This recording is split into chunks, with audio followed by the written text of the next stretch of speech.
Hey, you guys, and welcome to my February wrap up. It took me a second. We're in March. We're kind of late in March, and I should have did this before, but it is what it is. So, for the month of February, I read 4 books. Don't be too excited. They're very, very short books. Like I think one was like 50 to 60 pages, but hey, reading is reading, and I read only one book from my TBR.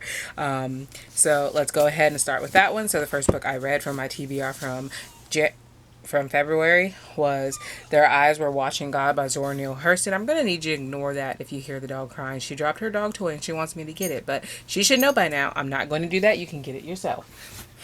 So, this follows Janie, and we follow her from like girlhood to adulthood. And at the beginning of the book, she's kind of caught. She's been raised by her grandmother, and she's caught kissing a boy around 16.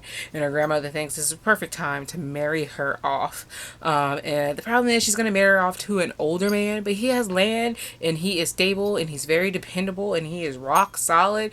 And she kind of has dreams of like love and fancy and wants to go around, but her grandmother, who was born into slavery, really values like just being secure and having one's own stuff and all of that, which you totally get her point, and you kind of get Janie's point too a little bit, and you kind of see that this is not her first marriage. That's not really a spoiler. You're gonna follow her throughout this book in a few marriages, and you're gonna see her like live and grow and find herself basically, and kind of want to live for herself instead of other people. I did read, I mean, I did watch the movie a long time ago. It stars Halle Berry. I really want to buy a copy now, especially now that I've read it, so that I can kind of compare. Because a lot of the stuff that happened in the book, I did remember from the movie, so it wasn't really a surprise. I feel like maybe they did a good adaptation. Now, there was a few stuff that A, I didn't remember, or B, like they maybe just romanticized in the movie, and we'll see when that happens. But so right off the back, I gave it like a 4.5. I pushed it over to the 5-star category. I don't know how you guys rate, because I'm either trying to be like a solid 4 or 5 stars, but sometimes it's hard out here in this life, and I felt like most of the things that I had like wanted to, it was more like I wanted a discussion and less like I absolutely hated it or something. Like it was just like, oh, I don't like what is happening to these characters, but that's the story, right? It's like kind of realistic. It's what was happening and things like that. Just this book just made me feel like a lot of emotions, and I really want to do a discussion video. I just have to figure out how I would like put it all out. Like write down my thoughts beforehand, know which plot points I want to talk about, and all that jazz. So maybe we'll see. I plan to reread it next year, so maybe that'll be a next year type of thing when I reread it, watch the movie, and then I'll have all these thoughts and they'll be more solid with me. So there is that. I usually read reviews for a book after I read the book, which is what I did for this. One of the things I want to bring up, someone said that this book was too long. And I can kind of see it and kind of don't. Like, this book is short enough, but sometimes they'll like have like these conversations that maybe you think aren't important to a story, but it kind of is. You're just kind of see the flow of life that is happening around, but you really do get short snippets of her life throughout the years, and it's already short enough to me. So I don't know if you guys read this book, whether you guys loved it, hated it, let me know. I loved it. 5 stars. So I'm really looking forward to reading more of her books and seeing how they go, especially since I won't be spoiled on those. So, but that's why I started off with this one. And then the next book I read, because I was just like, it's time to go for short books because I wasn't getting any reading done. So I picked up the shortest books that I could find that were going to be easily accessible. And also, I wasn't in a sci-fi mood. I was more in a fantasy mythology mood, so that's what it's going to go for. And the theme, if this wrap up has a theme, is going to be I'm in my feels, and the ratings of these books are just going to fluctuate, and I'll probably reread like all these books at one point, and maybe they'll get more of a solid. But we got the next one is Madeline Miller's Galacti. This is a short story. It does say it, a short story. I'm both glad that I got this on Book Outlet. It's just so short. But this one follows the myth of Galacti and Pamigala. So if you don't know the original story, it goes basically this guy, he's a sculptor and he's kind of a douche. Yeah, you'll see. And so anyway, in the original one, like he like prays to a goddess to make his sculpture of this woman that he loves, because he loves this woman and he thinks all, well, he loves the sculpture of this woman that he made, because he thinks all the women around him are like immoral and less than and blah blah blah, and he doesn't like them.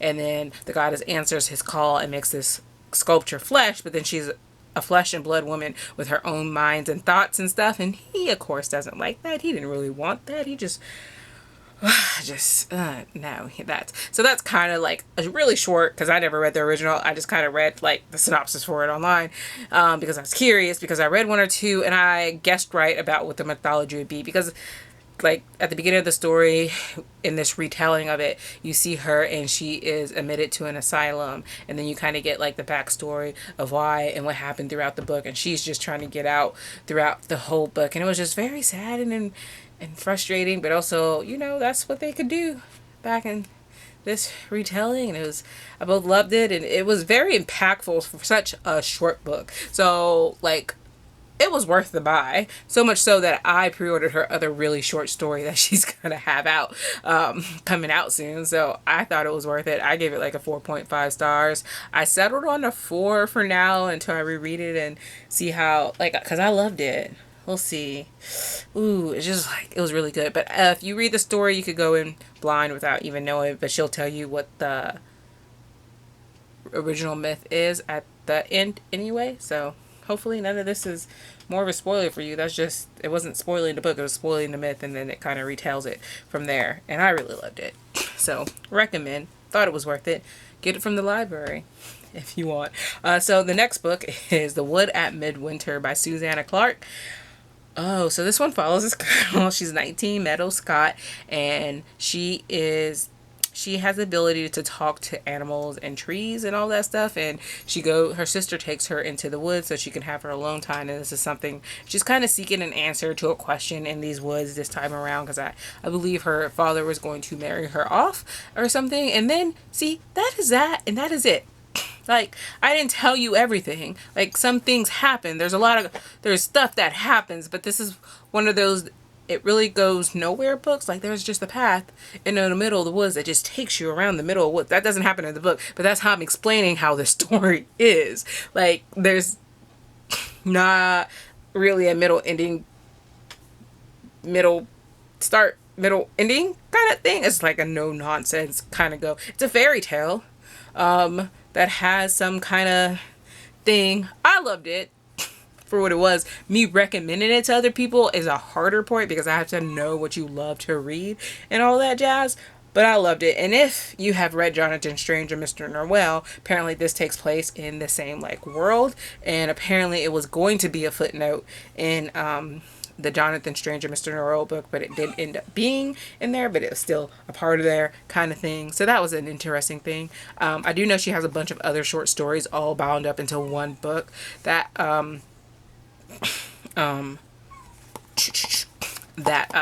all take place in Jonathan Strange and Mr. Norrell, so I want to pick that up. I gave it 3.5. It just kind of settled for my own personal taste on a 4-star. Yeah, there we go. It's nice. It was short. It was sweet. I loved it. So definitely going to reread it again. It was very interesting. And I really did also love like the illustrations that take place in this book as well. So some of the chunk of the book is taken up with that as well. So there we go. And then the next book that I read was The Summer War by Naomi Novak. This was one of my pre-orders from last year, and I really loved her Uprooted and Spinning Silver books. This one follows Cecilia, and when she is younger, she has a huge argument with her older brother, and that's when she unknowingly comes into her power and unknowingly curses him to live a life without love, and so he kind of goes off into the ether basically. And so another part in this book is that the reason that they are so high up in society as a family is because her father won something called the Summer War. Like, he's the reason it ended basically, and she kind of finds out the secret behind that a little bit in order to help her brother in order. It's kind of tied in the fact that she is trying to find the answer to undo the curse that she unknowingly placed on her brother, and her other brother kind of helps her in this journey. And at first during this book I was very mad about some stuff, but they're kids and they have childish emotions, and they do things out of the anger. And like later through the book, of course, they grow up and everyone has their own perspective, because you can't know everyone's thoughts, like, because if it's from your point of view, right, you're just thinking, especially as a kid, that I'm right in my feelings, and you kind of are, but also you're kind of wrong. Like, you're not seeing it from the other person's point of view. Without spoiling anything, I can't tell you like what was some of the exact arguments and stuff, but I'm glad that there was growth there, and I really loved and enjoyed it, especially towards the end. And I thought it was going to go one way, but I'm glad it went the other way, because I just really needed it to go that other way. So I really loved it. I thought it was a nice short tale. I ended up giving it like a 4.5 stars. So I did read high rated books for myself this month. I'm gonna settle on the 4 stars for now. So yeah, sometimes when I reread a book, I change my rating. That's just how it goes. I loved it. So yeah, I do recommend this book if you want to read a short fairy tale. I thought it was very easily accessible and all that jazz. So those are all the books I read. Let me know if you have read anything by them, or if you had read anything by the same authors, and what were some of your favorite books. And I will talk to you guys later. Bye.